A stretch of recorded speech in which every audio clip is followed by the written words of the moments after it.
ವೀಕ್ಷಕರೇ, ನಿಮ್ಮ ಸಮಸ್ಯೆ ಯಾವುದೇ ಇರಲಿ, ಎಂತಹ ಕಠಿಣ ಸಮಸ್ಯೆ ಇದ್ದರೂ ಕೂಡ ಬೆಳಗ್ಗೆ ಎದ್ದ ಕೂಡಲೇ ರಾಘವೇಂದ್ರ ಸ್ವಾಮಿಗಳ ಈ ಒಂದು ಬೀಜ ಮಂತ್ರವನ್ನು ಹೇಳಿದ್ದರೆ ಸಾಕು, ಎಂಥ ಸಮಸ್ಯೆ ಇದ್ದರೂ ಪರಿಹಾರವಾಗುತ್ತದೆ.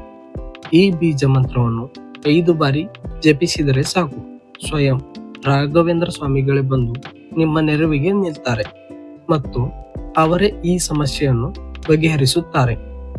ಇದು ಅಕ್ಷರಶಃ ಸತ್ಯ. ಯಾರು ರಾಯರ ಮುಂದೆ ಈ ಮಂತ್ರವನ್ನು ಹೇಳಿ ಪ್ರಾರ್ಥನೆ ಮಾಡುತ್ತಾರೋ ಅಂತವರ ರಕ್ಷಣೆಗೆ ಸ್ವಯಂ ರಾಘವೇಂದ್ರ ಸ್ವಾಮಿಗಳೇ ಬರುತ್ತಾರೆ. ಅವರ ಸಮಸ್ಯೆ ಎಂಥದೇ ಇರಲಿ, ಯಾವುದೇ ಸಮಸ್ಯೆ ಇರಲಿ, ಅದನ್ನು ಪರಿಹಾರ ಮಾಡುತ್ತಾರೆ. ಬೆಳಗ್ಗೆ ಬೇಗ ಎದ್ದು ಈ ಒಂದು ಮಂತ್ರವನ್ನು ಕೇವಲ 5 ಬಾರಿ ಜಪಿಸಿದರೆ ಸಾಕು. ರಾಘವೇಂದ್ರ ಸ್ವಾಮಿಗಳ ಪವಾಡವನ್ನು ನೀವು ಕಣ್ಣಾರೆ ನೋಡುತ್ತೀರಿ. ನೀವು ಈ ಮಂತ್ರವನ್ನು ಶ್ರದ್ಧಾ ಭಕ್ತಿಯಿಂದ ಜಪಿಸಿದರೆ ಅದರ ಶಕ್ತಿಯನ್ನು ಅದು ತೋರಿಸುತ್ತದೆ. ಈ ಒಂದು ವಿಡಿಯೋದಲ್ಲಿ ನಾನು ಆ ಒಂದು ಮಂತ್ರವನ್ನು ಹೇಳಿಕೊಡುತ್ತೇನೆ. ಅದನ್ನು ಬೆಳಗಿನ ಜಾವದಲ್ಲಿ ಬೆಳಗ್ಗೆ ಬೇಗ ಎದ್ದು ಬ್ರಾಹ್ಮಿ ಮುಹೂರ್ತದಲ್ಲಿ ಜಪಿಸಿದರೆ ಸಾಕು. ರಾಘವೇಂದ್ರ ಸ್ವಾಮಿಗಳು ಪವಾಡ ಏನು ಎಂದು ಕಣ್ಣಾರೆ ನೋಡುತ್ತೀರಿ. ಈ ಚಿಕ್ಕ ಮಂತ್ರವನ್ನು ಕೇವಲ 5 ಬಾರಿ ಜಪಿಸಿದರೆ ಸಾಕು. ಆಮೇಲೆ ಆಗೋದೆಲ್ಲ ಪವಾಡ. ತಮಾಷೆ ಅನ್ಕೋಬೇಡಿ, ರಾಘವೇಂದ್ರ ಸ್ವಾಮಿಗಳ ನಂಬಿದವನನ್ನು ಎಂದಿಗೂ ಕೈ ಬಿಡುವುದಿಲ್ಲ. ಹಾಗಾಗಿ ಬ್ರಾಹ್ಮಿ ಮುಹೂರ್ತದಲ್ಲಿ ಈ ಪವರ್ಫುಲ್ ಮಂತ್ರವನ್ನು 5 ಬಾರಿ ಜಪಿಸಿದರೆ ಎಂಥ ಸಮಸ್ಯೆ ಇದ್ದರೂ ಶೀಘ್ರದಲ್ಲಿ ಪರಿಹಾರವಾಗುತ್ತದೆ. ನಿಂತು ಹೋದ ಕಾರ್ಯ ಯಾವುದೇ ಇರಲಿ, ಅದು ಪರಿಹಾರವಾಗುತ್ತದೆ. ಹೌದು ವೀಕ್ಷಕರೇ, ಬೆಳಗ್ಗಿನ ಜಾವ ಅಂದರೆ ಬ್ರಾಹ್ಮಿ ಮುಹೂರ್ತ 3 ಗಂಟೆ 35 ನಿಮಿಷದ ನಂತರ 6 ಗಂಟೆ ಒಳಗೆ ಪ್ರಕೃತಿಯ ಎಲ್ಲಾ ದೇವಾನುದೇವತೆಗಳು ಸಂಚರಿಸುವ ಸಮಯ. ಈ ಶುಭ ಗಳಿಗೆಯಲ್ಲಿ ನೀವು ನಂಬಿದ ದೇವರಲ್ಲಿ ಏನೇ ಬೇಡಿಕೊಂಡರೂ ಅದು ಫಲಿಸದೇ ಇರಲಾರದು. ಅದರಲ್ಲಿ ರಾಘವೇಂದ್ರ ಸ್ವಾಮಿಗಳ ಬಳಿ ಈ ಬೀಜ ಮಂತ್ರವನ್ನು ಹೇಳಿದರೆ ನಿಮ್ಮ ಕೋರಿಕೆ ಏನೇ ಇರಲಿ, ಗುರು ರಾಘವೇಂದ್ರ ಸ್ವಾಮಿಗಳ ಮೇಲೆ ಭಕ್ತಿ ಇಟ್ಟು ಈ ಮಂತ್ರವನ್ನು ಜಪಿಸಬೇಕು. ಜಪಿಸುವಾಗ ಸ್ನಾನ ಮಾಡುವ ಅಗತ್ಯವಿಲ್ಲ, ಪೂಜೆ ಮಾಡುವ ಅಗತ್ಯವಿಲ್ಲ. ಬೆಳಗ್ಗೆ ಎದ್ದ ಕೂಡಲೇ ಜಪಿಸಬೇಕು. ಒಂದು ಷರತ್ತು ಏನೆಂದರೆ ಬ್ರಾಹ್ಮಿ ಮುಹೂರ್ತದಲ್ಲಿ ಮಾತ್ರ ಜಪಿಸಬೇಕು. ಅಂದರೆ 3 ಗಂಟೆ 35 ನಿಮಿಷದ ನಂತರ 6 ಗಂಟೆ ಒಳಗೆ ಜಪಿಸಬೇಕು. ಯಾವುದೇ ಶುದ್ಧಾಚಾರ ಬೇಕಾಗಿಲ್ಲ. ಬೆಳಗ್ಗೆ ನೀವು ಎಲ್ಲಿ ಮಲಗಿರುತ್ತೀರೋ ಅಲ್ಲೇ ಎದ್ದು ಕುಳಿತು ಈ ಮಂತ್ರವನ್ನು ಜಪಿಸಿದರೆ ಸಾಕು. ಈ ಪವರ್ಫುಲ್ ಮಂತ್ರದಿಂದ ರಾಯರ ಅನುಗ್ರಹದಿಂದ ಅನೇಕ ಕಾರಣಗಳಿಂದ ವಿಘ್ನಗಳಿಂದ ನಿಂತು ಹೋದ ನಿಮ್ಮ ಕೆಲಸಗಳನ್ನು ಪೂರ್ಣವಾಗುತ್ತವೆ. ಎಲ್ಲಾ ರೀತಿಯ ನಿಮ್ಮ ಬೇಡಿಕೆ ಈಡೇರುತ್ತೆ.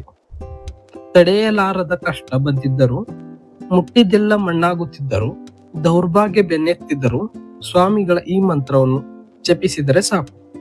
ನಿಮಗೆ ಬೆನ್ನೆತ್ತಿದ ಗ್ರಹ ದೋಷ ಯಾವುದೇ ಇರಲಿ, ಮಂಗಳ ದೋಷ ಇರಲಿ, ವಾಸ್ತು ದೋಷ ಇರಲಿ, ಎಲ್ಲವೂ ಕೂಡ ದೂರವಾಗಿ ನೀವು ಬಯಸಿದಂತ ಜೀವನ ನಿಮಗೆ ಸಿಗುತ್ತದೆ. ಅಷ್ಟೇ ಅಲ್ಲ, ನಿಮ್ಮ ಮೇಲೆ ಹಿತಶತ್ರುಗಳು ಏನೇ ಪ್ರಯೋಗ ಮಾಡಿದರೂ ರಾಘವೇಂದ್ರ ಸ್ವಾಮಿಗಳ ಅನುಗ್ರಹದ ಮೂಲಕ ನಿಮಗೆ ರಕ್ಷಣೆ ಸಿಗುತ್ತದೆ.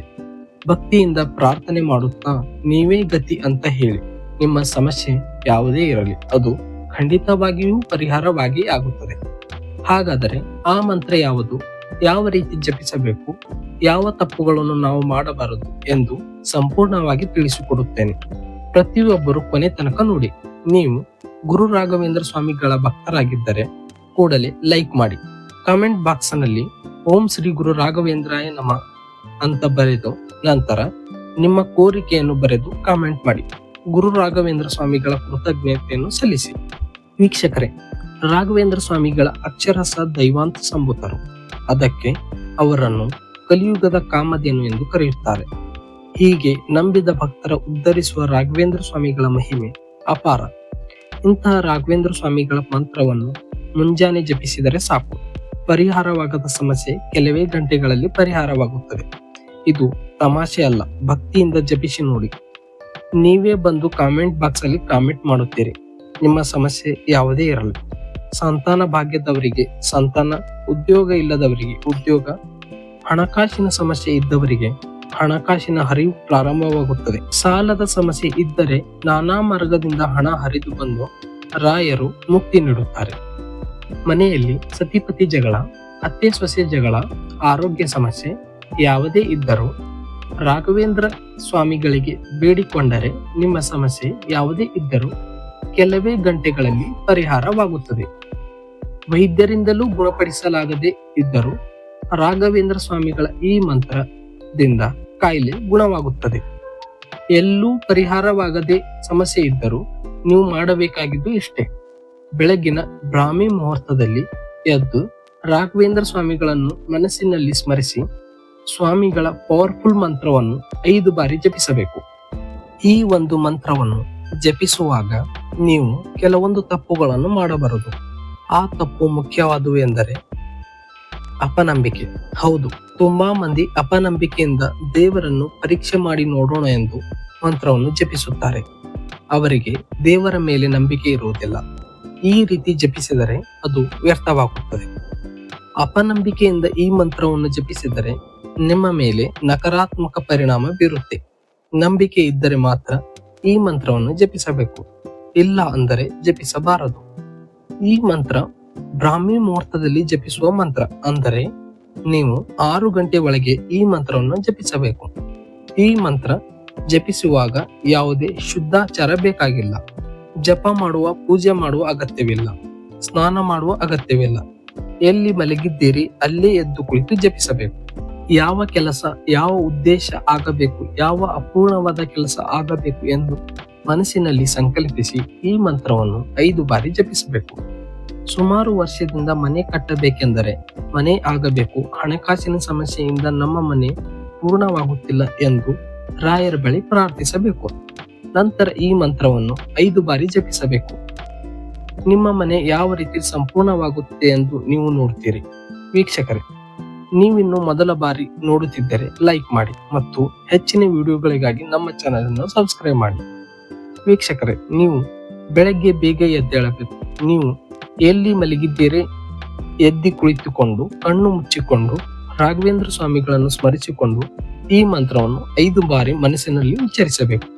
ಓಂ ವೆಂಕಟನಾಥಾಯ ವಿದ್ಮಹೆ ಸಚ್ಚಿದಾನಂದಾಯ ಧೀಮಹಿ ತನ್ನೋ ರಾಘವೇಂದ್ರಾಯ ಪ್ರಚೋದಯ. ಈ ಮಂತ್ರವನ್ನು 5 ಬಾರಿ ಮನಸ್ಸಿನಲ್ಲಿ ಜಪಿಸಬೇಕು, ಬಾಯಿ ಬಿಟ್ಟು ಜಪಿಸಬಾರದು. ನಂತರ ರಾಘವೇಂದ್ರ ಸ್ವಾಮಿಗಳನ್ನು ಸ್ಮರಣೆ ಮಾಡುತ್ತಾ ಯಾವ ಉದ್ದೇಶದಿಂದ ಈ ಮಂತ್ರವನ್ನು ಹೇಳಿದ್ದೀರಿ ಅದನ್ನು ಚಿತ್ರ ರೂಪದಲ್ಲಿ ನೋಡಬೇಕು. ಉದಾಹರಣೆ, ನಿಮ್ಮ ಮನೆ ಅರ್ಧಕ್ಕೆ ನಿಂತಿದ್ದರೆ ಅದು ಪೂರ್ಣವಾಗಬೇಕೆಂದರೆ ನೀವು ಬೇಡಿಕೆ ಇಟ್ಟಿದ್ದರೆ ನಿಮ್ಮ ಮನೆ ಗೃಹ ಪ್ರವೇಶವಾಗುವುದನ್ನು 5 ನಿಮಿಷಗಳ ಕಾಲ ಮನಸ್ಸಿನಲ್ಲೇ ಕಲ್ಪನೆ ಮಾಡಿಕೊಳ್ಳಬೇಕು. ನಂತರ ಗುರು ರಾಘವೇಂದ್ರ ಸ್ವಾಮಿಗಳಿಗೆ ಧನ್ಯವಾದಗಳನ್ನು ಹೇಳಬೇಕು. ನೀವು ಇದನ್ನು ಪ್ರತಿದಿನ ಮಾಡಿದರೂ ತುಂಬಾ ಒಳ್ಳೆಯದು. ಇಲ್ಲವೆಂದರೆ ಪ್ರತಿ ಗುರುವಾರ, ಅಮಾವಾಸ್ಯೆ, ಹುಣ್ಣಿಮೆಗಳಲ್ಲಿ ತಪ್ಪದೇ ಮಾಡಬೇಕು. ಇದನ್ನು ಮಾಡುತ್ತಾ ಬನ್ನಿ. ನಿಮ್ಮ ಜೀವನದಲ್ಲಿದ್ದ ಅಡೆತಡೆಗಳನ್ನು ಯಾವ ರೀತಿ ಪರಿಹಾರವಾಗುತ್ತೆ ಅಂತ ಕಣ್ಣಾರೆ ನೋಡುತ್ತೀರಿ. ಈ ಮಂತ್ರವನ್ನು ನೀವು ನಿರ್ದಿಷ್ಟ ಉದ್ದೇಶಕ್ಕಾಗಿ ಜಪಿಸಬಹುದು ಅಥವಾ ಉದ್ದೇಶವಿಲ್ಲದೆ ರಾಯರ ಪ್ರೀತಿಗಾಗಿ ಪ್ರತಿದಿನ ಜಪಿಸಬಹುದು. ತುಂಬಾ ಅನುಕೂಲತೆಯನ್ನು ಪಡೆದುಕೊಳ್ಳುತ್ತೀರಿ. ಕಾಮೆಂಟ್ ಬಾಕ್ಸ್ ನಲ್ಲಿ ಓಂ ಶ್ರೀ ಗುರು ರಾಘವೇಂದ್ರಾಯ ಅಂತ ಕಮೆಂಟ್ ಮಾಡಿ ಮತ್ತು ನಮ್ಮ ಚಾನೆಲ್ ಅನ್ನು ಸಬ್ಸ್ಕ್ರೈಬ್ ಮಾಡಿ. ಧನ್ಯವಾದಗಳು.